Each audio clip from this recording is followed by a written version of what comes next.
Hello, everyone. My name is Muqaddas Rafiq, and for this presentation, I chose the topic alcohol, its negative consequences, and teacher gave me a great idea about relationship to the Great Gatsby. Most of you guys have watched the Great Gatsby or have read the book, and you guys can see or can tell or know that how bad it has been in the book or in the movie. Its negative consequences, how Tom gets crazy, how alcohol is related to sexual abuse and all that. And I will focus on that in my presentation later.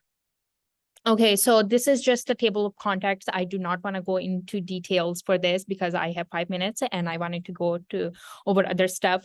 But it's just about alcohol, what I added in like charts and graphs, its short terms and long terms effect, its relationship with the Great Gatsby, why and what should teachers know about this, what has worked to help address this issue, and all kind of stuff. So starting off with alcohol, it's a physioactive substance, and over 219 million people over the age of 12 use this substance, which is crazy. It found in different beverages, beer, wine, all of that, and it was discovered in 7000 BCE.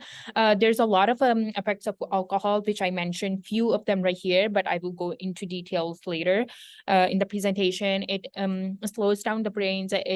For some people, it provides the relaxation. It changes the mood behavior.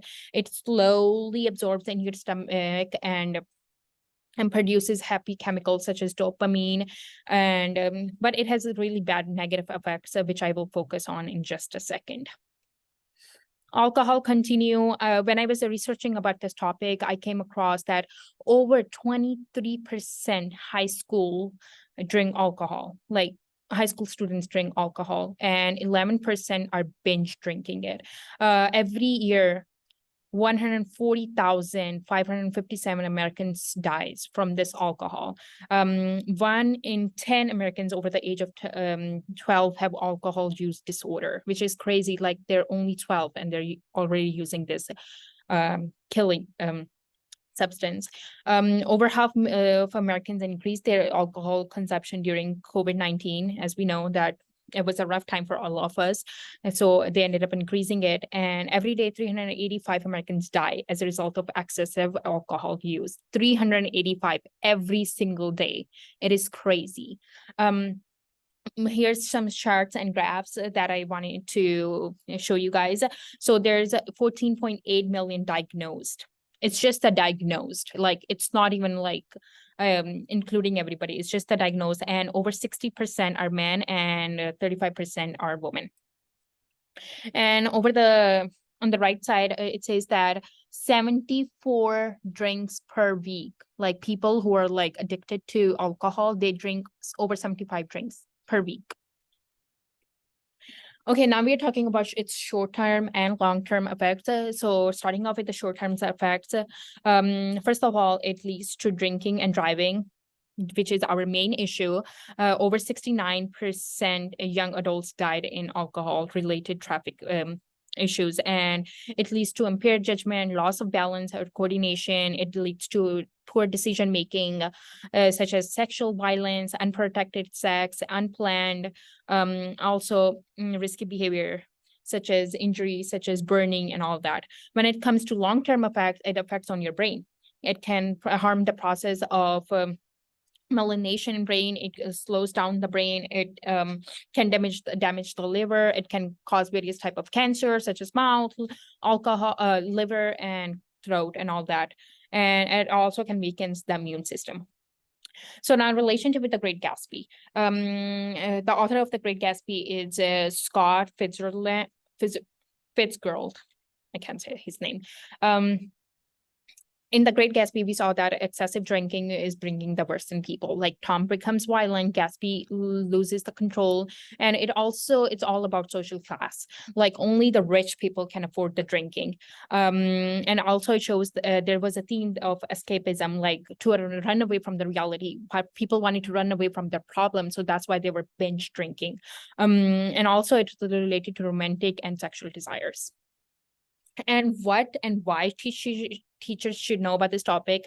If you're a teacher and working in a high school or middle school, I think you should really know about this topic, is because it like it's important for the teachers to keep up with the stats and the facts about the alcohol. Like, it promotes open communication, so that way you can have open communication with your students and create a safe, non-judgmental environment. Some people go through a lot in their lives, especially students, and they're at that age where they're growing up and they're developing their hormones, and if they have issues, it couldn't be any type of issue. So I think it's really important for teachers to keep up with this and aware them about the legal age, and let them know that even if they end up making big mistake because of peer pressure or something else, they know who to contact, and give them real life scenarios, and in the end offer counseling. There's a lot of things that has worked to help address this issue, such as that for teachers, they need to recognize the sign. I think this is the biggest one. As a teachers, we know how is child behaving. Like, we can easily tell if child is having a good day or a bad day. So we have to look at their mood swings. Is it going up? Are they depressing? Are they sad? Are they like disruptive and all that?